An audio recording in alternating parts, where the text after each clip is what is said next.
तो जब नील का जो डिमांड है वो बहुत ज़्यादा बढ़ जाता है ब्रिटेन में, और जब ब्रिटेन में इसकी डिमांड बहुत ज़्यादा बढ़ जाती है तो ब्रिटेन की जो दिलचस्पी होती है अब वो किधर चली जाती है, भारत की तरफ।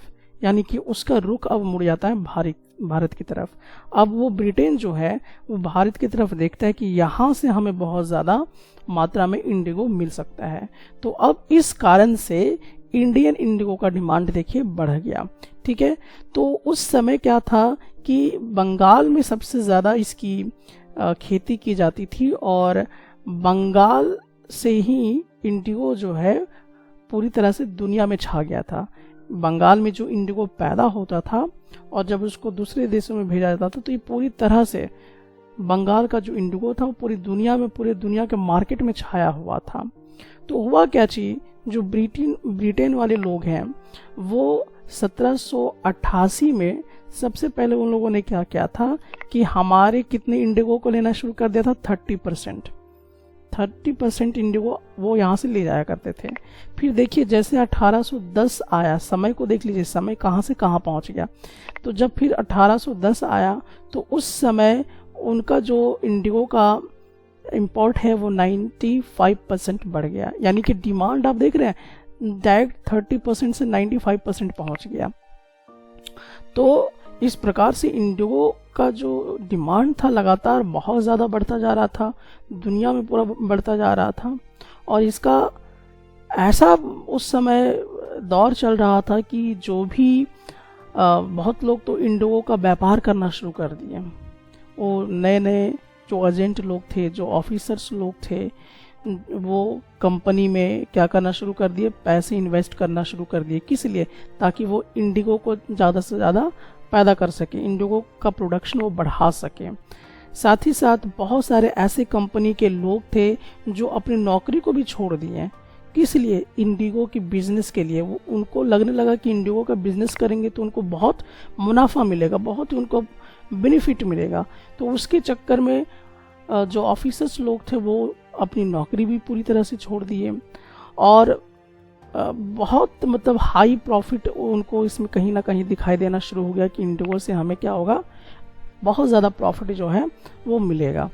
साथ ही साथ यहाँ तक कि जो स्कॉटमैन्स थे, जो स्कॉटलैंड से आए हुए थे, या जो और भी ब्रिटेन से जो अंग्रेज लोग आए हुए थे, वो भारत में क्या करना शुरू कर दिए कि इसके खेती जो है वो लगाना शुरू कर दिए। तो जहाँ पे खेती लोग नहीं करते थे उनको जबरदस्ती खेती करवाया जाता था, नील का खेती करवाया जाता था। और इस तरीके से क्या हो गया कि जैसे कि मान लीजिए कि किन्हीं को खेती करवाना है और उनके पास पैसा नहीं है तो वो कंपनी से कर्ज भी ले सकता था। यानी ईस्ट इंडिया कंपनी इसके लिए क्या देती, कर्ज देती कि आपको मैं कर्ज दे रहा हूँ, आप कहीं ज़मीन वगैरह इस्तेमाल करके आप इसकी खेती ज़्यादा से ज़्यादा करो। और ये भी नहीं तो बैंक से लोन भी दिलवा दिया जाता था कि बैंक से भी आप लोन ले लो और लोन लेकर नील की खेती जो है वो लगातार कीजिए और इसकी डिमांड को पूरा कीजिए। तो साथ ही साथ अब यहाँ पे देखते हैं कि हाउ वाज इंडिगो कल्टीवेटेड। तो आखिरकार इंडिगो का पैदावार कैसे किया जाता था। तो दरअसल इसके दो मेथड थे, एक तो मेथड नीज मेथड था और दूसरा मेथड जो था वो था रैयती मेथड। अब इस सिस्टम के अंदर हम लोग देखते हैं, यानी कि नीच कल्टीवेशन क्या होता है, इसमें हम लोग देखते हैं नीच पैदावार जो है उसके अंदर देखते हैं।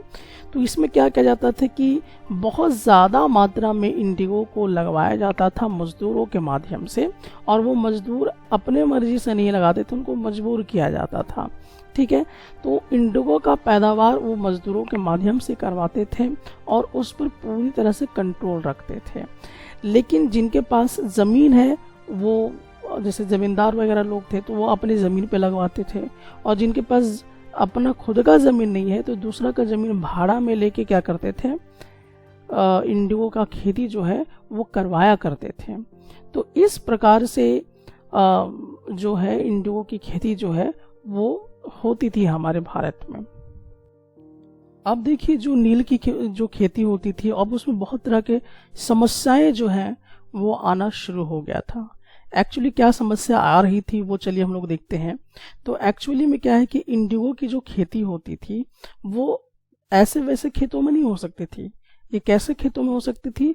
जो फर्टाइल खेत होते थे, यानी जो पैदावार होने वाले खेत होते थे, जिसमें पैदावार होता था, तो वैसे खेतों में ही इंडिगो जो है वो पैदा किया जा सकता था। तो ऐसे जगहों पर ज़्यादातर तो वहाँ के आसपास के किसान लोग ही रहते थे, वहाँ के लोग ही रहते थे, अक्वायर करके बैठे हुए थे वैसे खेतों पर। तो इससे जो इस तरह के इंडिगो लगवाना चाहते तो उनके सामने एक बहुत ही बड़ा समस्या आता है कि आखिरकार हम इंडिगो की खेती किस प्रकार से करवाएं। तो वो कुछ इस तरह के जमीन की तलाश में थे जहाँ पर इस तरह का जमीन मिले जो पैदावार टाइप का हो और इंडिगो को हम लोग काफ़ी ज़्यादा मात्रा में लगा सकें। तो फिर एक्चुअली उन्होंने देखा कि जो इंडिगो की फैक्ट्री है, इंडिगो की जहाँ पे फैक्ट्री है उसके बगल में ही वो ज़मीन क्या करे, लीज पे ले ले, रेंट पे ले ले, और वहाँ पर क्या करे कि खेती जो है वो इंडिगो का करना शुरू करे। लेकिन एक समस्या ये थी कि उस फैक्ट्री के आसपास बहुत सारे पीजेंट्स रहते थे, यानी कि किसान लोग वहाँ पर रहा करते थे। तो जो बिजनेसमैन थे उन्होंने क्या किया कि वहाँ जो जिस जमीन पर इंडिगो फैक्ट्री के बगल में जो किसान लोग रह रहे थे उसको वहाँ से भगाना शुरू कर दिया। तो अब जब भगाना शुरू कर दिए तो यहाँ पर हो जाता है समस्या क्रिएट, यानी कि वहाँ के लोग क्या करना शुरू कर देते हैं, वहाँ पर समस्या क्रिएट हो जाता है, तनाव वहाँ पे जो वो क्रिएट हो जाता है, टेंशन वहाँ पे हो जाता है, बहसा बहसे होना शुरू हो जाता है। तो यहाँ पर झगड़ा वाला माहौल जो बनना शुरू हो जाता है, क्योंकि पीजेंट्स कहते हैं कि भाई हम क्यों यहाँ से जाएं आपकी खेती के लिए। तो इस तरह का कॉन्फ्लिक्ट्स जो है वहाँ पर क्रिएट हो जाता है, टेंशन क्रिएट हो जाता है जो बिजनेसमैन है और जो वहाँ के पीजेंट्स हैं। ठीक है, तो जो बिजनेसमैन है जो कि नील की खेती करना चाहते थे वो किसानों को क्यों भगाना चाह रहे थे, क्योंकि वो जो जमीन थी वो पैदावार वाला जमीन था जिसमें पैदा होता था, तो वहाँ पर वो नील की खेती करना चाहते थे, जिसके वजह से उनको वहाँ की जितनी भी जनसंख्या है उसको भगाना पड़ता। तो इस कारण से वो नहीं भागना चाहते, तो वो ज़बरदस्ती भगाना चाहते थे। तो इसके कारण से वहाँ पर क्या हो जाता है कि टेंशन का माहौल जो वो क्रिएट हो जाता है, और इस तरह के तमाम चीज़ें जो है वहाँ पर देखने को मिलता है कि यहाँ पर एक समस्या जो है वो क्रिएट हो जाता है इस तरह से। साथ ही साथ हम लोग यहाँ एक चीज़ और देख सकते हैं कि और किस तरह का समस्या यहाँ पर आता है। तो दरअसल जो नील की खेती करवाना चाहते थे वो कोई छोटे मोटे एरिया पे नहीं करना चाहते थे, बड़े बड़े स्केल पे करना चाहते थे, क्योंकि उसकी जो डिमांड थी वो बहुत ज़्यादा थी, और इतना ज़्यादा नील की खेती करने के लिए उनको लेबर की ज़रूरत बहुत ज़्यादा थी, यानी ज़्यादा से ज़्यादा उनको लेबर चाहिए था इसके लिए। तो वो क्या करते थे कि जो वहाँ के किसान लोग होते थे उनका इस्तेमाल करते थे खेती वगैरह करवाने के लिए, नील की खेती करें। तो यहाँ जो किसान लोग हैं उनको भी बहुत ज़्यादा दिक्कत हो जाता था, क्योंकि उस समय जिस समय नील की खेती होती थी उस समय राइस कल्टीवेशन भी होता था, यानी चावल की खेती भी होती थी। तो बहुत सारे ऐसे किसान थे जो क्या थे कि चावल की खेती करने में व्यस्त रहते थे, तो वो नील की खेती करने नहीं जाया करते थे। तो यहाँ पर एक ये समस्या जो है देखने को मिलता है। साथ ही साथ इसमें हम लोग ये भी देखते हैं कि अब बड़े पैमाने पे, बहुत बड़े लेवल पे आपको क्या करना है, नील की खेती करना है, तो जाहिर सी बात है बीघा में ज़मीन चाहिए होता था। तो बीघा कहने का मतलब क्या होता है कि एक ज़मीन है, ज़मीन का टुकड़ा है जिसको बीघा कहते हैं, लेकिन आज की डेट में हम लोग जिसको कह सकते हैं कि हेक्टेयर में आज हम लोग बात करते हैं, और जो मैथमेटिकल नॉलेज वाले बच्चे हैं, या आम तौर पे हम लोग कहते हैं कि इतना डिसमिल ज़मीन है, डिसमिल बेसिस पे बातचीत करते हैं। लेकिन देहात क्षेत्रों में बीघा शब्द का इस्तेमाल होता था। जब भारत में ब्रिटिशर्स लोग नहीं आए थे तो उस समय बीघा जैसे शब्दों का इस्तेमाल किया जाता था, जो ये बताता था कि ज़मीन कितनी है आपकी, तो बीघा में बताया करते थे। तो अब चलिए आते हैं हम लोग यहाँ पर आगे। तो एक्चुअली होता क्या था कि अगर 1 बीघा ज़मीन में आपको इंडिगो लगाना है तो उसके लिए 2 हर बैल की आवश्यकता होती थी। ध्यान दीजिएगा, 1 बीघा जमीन में अगर आपको इंडिगो लगाना है तो कितने हर बैल की जरूरत है? 2 हर बैल की जरूरत है। तो उस तरीके से अगर देखा जाए कि अगर आपको इंडिगो 1000 बीघा जमीन में लगाना है तो कितने हर बैल की जरूरत है? 2000 हर बैल की आवश्यकता वहां पर आपको पड़ेगी।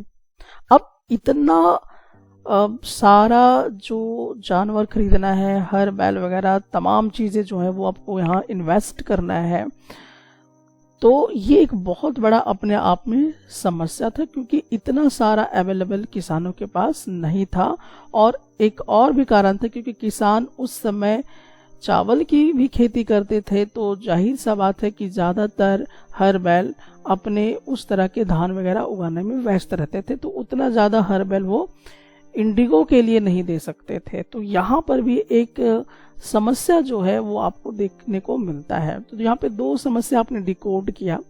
पहला समस्या आपने क्या डिकोड किया कि इंडिगो उत्पादन के लिए जितना लेबर चाहिए था वहाँ समस्या है। क्यों समस्या है? क्योंकि वहाँ पर जो किसान थे, जो पीजेंट थे, उन लोगों को और क्या करना पड़ता था? अपनी चावल की खेती भी करनी पड़ती थी, धान की भी खेती करनी पड़ती थी, वहाँ हर बैल की आवश्यकता होती थी, तो वो ज़्यादा से ज़्यादा हर बैल इंडिगो की खेती के लिए नहीं दे सकते थे।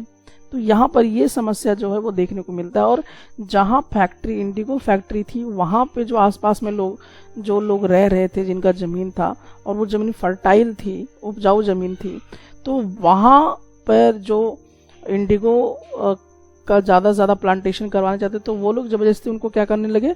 निकालना शुरू कर दिया। अब निकालना शुरू कर दिए तो वहाँ पे विरोध प्रकट हो जाता है कि भाई हम क्यों जाएंगे, आपका बिजनेस हम क्यों जाएंगे। तो इस तरह के समस्याएं जो हैं वो वहाँ पर देखने को मिलती हैं। Indigo on the line of रैयत। अब यहाँ पे देखिए, इस टॉपिक के अंदर हम ये समझने का प्रयास करेंगे कि इंडिगो की जो डिमांड थी बहुत ज़्यादा बढ़ चुकी थी और इसके लिए ज़मीन बहुत अच्छे चाहिए थे, यानी कि उपजाऊ ज़मीन की आवश्यकता थी, जो कि ज़्यादातर रैयत लोगों के पास थी। तो हुआ क्या कि जो इस तरह के प्लांटर्स थे जो इंडिगो को लगवाना चाहते थे, वो लोग क्या करना शुरू कर दिए कि जो वहाँ के रैयत लोग हैं उनके साथ कॉन्ट्रैक्ट साइन करना शुरू कर दिए। अब कॉन्ट्रैक्ट साइन करने के लिए उनको प्रेशराइज भी करना शुरू कर दिए। वहाँ से नहीं हुआ तो जो वहाँ के मुखिया होते थे, यानी कि जिसको हम कहते हैं विलेज हेडमैन, उनके माध्यम से भी वो क्या करने लगे, गांव के लोगों को क्या करने लगे कि भाई जो रैयत लोग हैं वो लोग ज़्यादा से ज़्यादा इंडिगो उगाएं और उसके लिए वो क्या करेंगे, कॉन्ट्रैक्ट करेंगे, कॉन्ट्रैक्ट में साइन वगैरह कराएंगे। साथ ही साथ वो एडवांस में आपको कुछ पैसा भी दे देंगे, कैश वगैरह भी दे देंगे, ठीक है। और जो इंटरेस्ट होगा, जो वो एडवांस में जो आपको कैश देंगे, उसका जो इंटरेस्ट होगा बहुत ही लो होगा, बहुत ही लो इंटरेस्ट वो आपसे चार्ज करेंगे। और इसके एवज में आपको क्या करना है, अपनी खेतों में इंडिगो जो है वो उगाना है। तो इसकी एक शर्त ये थी कि जो भी आपका खेत है उस खेत में 25% सिर्फ इंडिगो ही आपको क्या करना है, उगाना है। जैसे जो खेत है तो खेत का जो एरिया है उसमें से 25% एरिया में आपको क्या करना है, नील की खेती ही करनी है। तो इस तरह का कॉन्ट्रैक्ट उसमें था। अब इसके लिए जो बीज होता था वो कौन देगा? इसके लिए जो बीज जो है वो जो इस तरह के जो प्लांटर्स थे, यानी कि जो नील की खेती करवाना चाहते थे, वही लोग क्या करते थे, इस बीज वगैरह दे देते थे, इसके लिए ड्रिल वगैरह दे देते थे, और जो जो चीज़ की ज़रूरत होती थी वो तमाम चीज़ें दे दिया करते थे। हाँ, लेकिन जो किसान होते थे उनको मिट्टी को तैयार करना, उस पे बीज को बोना, फिर उसकी फसल की कटाई करना, ये तमाम काम किनको करना था? वहाँ के जो पीजेंट्स थे, जो रैयत लोग थे, उन्हीं को ये तमाम काम करना था। रैयत मतलब जिनका जमीन खुद का हो और उनका दादा परदादा से वो चलता आ रहा है, तो उनको रैयत कहते हैं। तो उस तरीके से क्या होता था कि वो किसानों के ऊपर ही क्या कर देते थे, पूरी तरह से कह देते थे कि भाई आप अच्छी फसल हमको करके दो, अपनी ज़मीन का जो 25% है उसमें मेरा जो है नील की खेती करके दिखाओ। और ये जब हो जाता था, फसल की जब कटाई वटाई सब हो जाती थी, और जब वो वहाँ के जो प्लांटर होते थे, यानी कि जो नील की खेती करवाते थे, उनको जब वो पूरी तरह से सौंपते थे, तो फिर वो क्या कर देते थे कि नया लॉन जो है उनको दे देते थे। रैयत लोगों को। और ये चीज चलता रहता था, यानी कि एक तरह से देखा जाए तो उसको फांस लिया गया था, फंसा लिया गया अपने चक्रव्यूह में। आप खेती करके हमको दे दिए, उसके बाद फिर आप खेती कीजिए, ठीक है, क्योंकि उसका इंटरेस्ट आपको चुकाना है, तो उस लोन के चक्कर में वो फंस जाते थे। और ये जो सिलसिला था वो चलता गया। तो बहुत ऐसे पीजेंट्स थे, यानी कि हम कह सकते हैं कि बहुत सारे ऐसे किसान थे जो कि ऑलरेडी इस बात को समझ चुके थे कि हम लोग एक गलत चक्कर में फंस चुके हैं और ये कहीं ना कहीं हमारे लिए नुकसानदेह जो है वो होगा। तो ये जो है बहुत सारे जो पीजेंट्स थे वो समझ चुके थे इन सब बातों को, और बहुत लोग इनसे हटने का प्रयास भी करना शुरू कर दिए थे। तो यहाँ पर आप देखिए समस्या क्या होने लगा है कि रैयत लोगों को कन्विंस किया जा रहा है, रैयत लोग के साथ कॉन्ट्रैक्ट किया जा रहा है। तो रैयत लोग अब समझना शुरू कर दिए थे कि हम इस लोन से, इस कर्ज से कभी छुटकारा ही नहीं पा सकते हैं। तो वो अब धीरे धीरे क्या कर रहे हैं, वहां से हटने का प्रयास कर रहे हैं। तो एक चीज आपको यहाँ पे देखने को मिलेगा। अब देखिए दूसरी समस्या भी थी। एक समस्या तो ये रैयत के साथ होना शुरू हो गया था कि वो कर्ज से बाहर नहीं निकल पा रहे थे। अब दूसरी समस्या क्या थी कि जहां पर नील की खेती होती थी, जहां पे आप नील का पैदावार करते थे, तो इसके लिए मिट्टी बहुत बढ़िया चाहिए होता था, बहुत बेस्ट क्वालिटी की मिट्टी की आवश्यकता होती थी।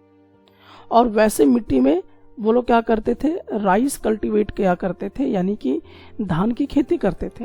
तो होता क्या था कि जो इंडिगो है, इंडिगो की जो जड़ें होती हैं, जो नील की खेती करते हैं, तो नील की जो जड़ें होती हैं वो बहुत गहरा तक जाती हैं, और इतना गहरा जाती हैं कि मिट्टी को पूरी तरह से वो बर्बाद कर देती। मिट्टी से जितना फर्टिलिटी लेना था वो सब खींच लेता था। तो उससे क्या होता था कि जो धान वगैरह की पैदावार होना रहता था वो कहीं ना कहीं रुक जाता था। धान की अच्छी फसल वो नहीं कर पाते थे, यानी कि राइस कल्टीवेशन वो नहीं कर पाते थे, क्योंकि जितनी मिट्टी को मतलब इंडिगो को चाहिए था, जो भी गुण चीज़ें वो मिट्टी से खींच लेता था, तो उतनी कैपेसिटी उस मिट्टी में नहीं होती थी कि फिर वो धान वगैरह का जो फसल है उससे हो सके। तो एक समस्या यहाँ पर भी है। तो अब देखिए कि किसान लोगों से कैसे पहले कर्ज वसूला, पहले तो उनको मजबूरन किया गया कि आप टैक्स भरिए बेवजह, फिर उसके बाद टैक्स भरने के साथ साथ फिर देखिए खेती करने के लिए मजबूर करने लगे, फिर खेती मजबूर करने के लिए फिर देखिए उनको आप देख रहे हैं कि यहाँ पर उनको कर्ज में फंसा लिया गया।